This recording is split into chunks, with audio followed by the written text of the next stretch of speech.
안녕하세요, 렁녀예요.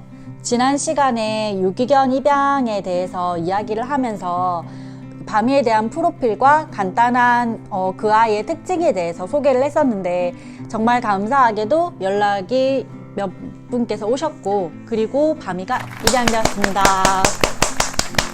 제가 이제 입양을 보낸 곳은 국내에 있고 해외까지 보내지 않아도 돼서 절차나, 그리고 또 뭐 장시간 비행이 아니어가지고 서로에게 더 편하고 좋긴 했어요. 그리고 제가 입양 보낸 곳은 전원주택에 대가족이 살아서 항시 가족이 좀 많이 모여있는 집이었어요. 강아지들이 혼자만 냅두면 좀 외로움도 잘 타고 아무래도 좀 우울하잖아요. 근데 바미 성격에 충분히 매일매일 사랑받을 수 있겠구나. 그리고 아이들이 우선은 어느 정도 컸고 그 상태에서 이제 강아지를 어느 정도 케어할 수 있는 아이들이어서 강아지를 너무 좋아하기도 했고, 그래서 정말 안심되었습니다. 바미는 겨울이라는 이름으로 다시 바꿔서 새 견생 인생을 살고 있고요. 그리고 사실 이전에 독일 해외 입양에서 독일 분이 연락을 주셨어요. 그래서 서로 이제 기내 반입부터 해외 입양까지의 그런 절차를 알아보는 과정에서 제가 좀 사실 많이 망설였던 감이 있죠.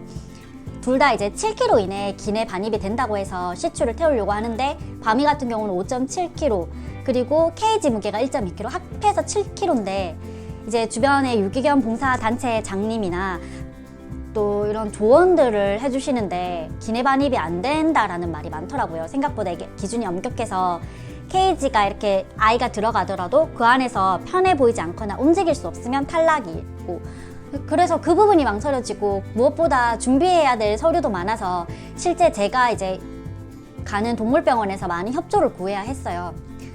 어떻게 보면은 다행인 게, 이제 동물병원에 갔는데 그 단두종인 아이는 호흡기 문제가 있기 때문에 화물 탑승 자체가 금지되었거든요. 근데 원장님도 말씀하시기를 얘는 코도 이렇게 납작해서 14시간 이상의 장시간 비행은 얘 호흡기한테도 무리가 올 거다.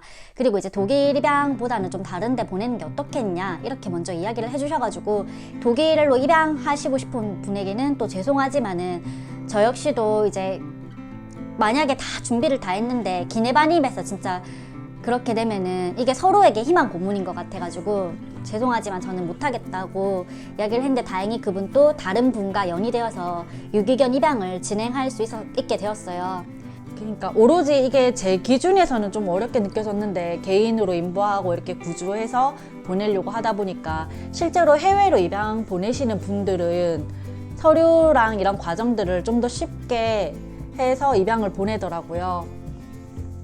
그러니까 제가 입양을 못 보냈다고 해서 무조건 해외 입양은 시추는 안 돼, 이거는 아닌 것 같아요. 그러니까 유기견이 길거리 생활을 했고 병원에서 발견되어서 병원에서 구조해서 공고기간을 했지만 아무도 연락이 없어서 안락사 되려는 그날 제가 발견해서 이렇게 생명을 살렸다라는 이거 자체가 지나고 보니까 너무 뿌듯하고, 정말 내가 잘했구나, 나 아니었으면 이 강아지는 죽었는데 어찌 보면 진짜 너무 내가 잘했다라는 마음이 들었고, 그리고 막상 진짜로 보낼 때 눈물이 나오거나 막 너무 막 그렇진 않았어요. 슬프진 않았어요. 왜냐면 그 가족들이 직접 다 저희 집에 오셔가지고 강아지를 데리고 갔는데, 그 얼굴과 강아지를 진심으로 이렇게 좋아해 주는 것들이 보여가지고 더 안심되었고, 우리 집보다 더 행복해 할 수 있겠다, 이런 곳에 있다면 더 괜찮을 수 있겠다라는 생각이 들어서 기분 좋게 보냈어요. 대신에 이제 약간 스토커처럼 진짜 이 강아지를 버리지 않고 제대로 케어해 주는 거 맞나? 계속 간섭하게 되는 거죠. 얘는 사료는 어떻고, 어떤 걸 먹고, 어디가 싸고, 귀치료는 뭐고, 하트가드 꼭 먹여야 되고, 브라벡터도 있는데 내 외부 기생충 약으로 어쩌고저쩌고 하면서 온만 설명을 자꾸 다 하게 되는 거예요. 추가 설명을. 강아지 키워본 경험이 있다고 했는데도. 그러니까 당분간은 저도 모르게 조금 이럴 것 같은데, 그래도 이제 카톡 사진에도 벌써 이렇게 너무나 알림말이랑 사진까지 다 변경해 주시고 해서 마음이 많이 놓였던 것 같아요. 그러니까 유기견은 인보하면서 그 아이의 특성에 대해서 더 알 수 있고, 그래서 이 아이에 대해서 처음에 입양을 고민하시는 분들도 더 쉽게 그 아이의 특성도 알고 이 정도면 나도 가만히 키울 수 있겠다라는 그게 생기는 것 같아요. 인보가 역시 입양의 힘인 것 같습니다.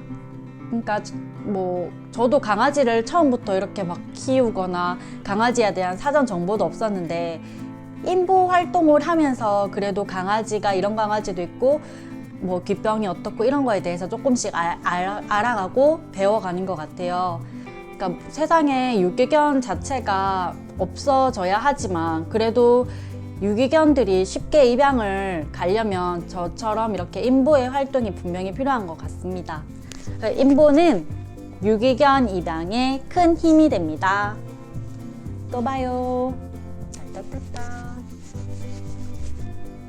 여기 봐. 뭐 꼭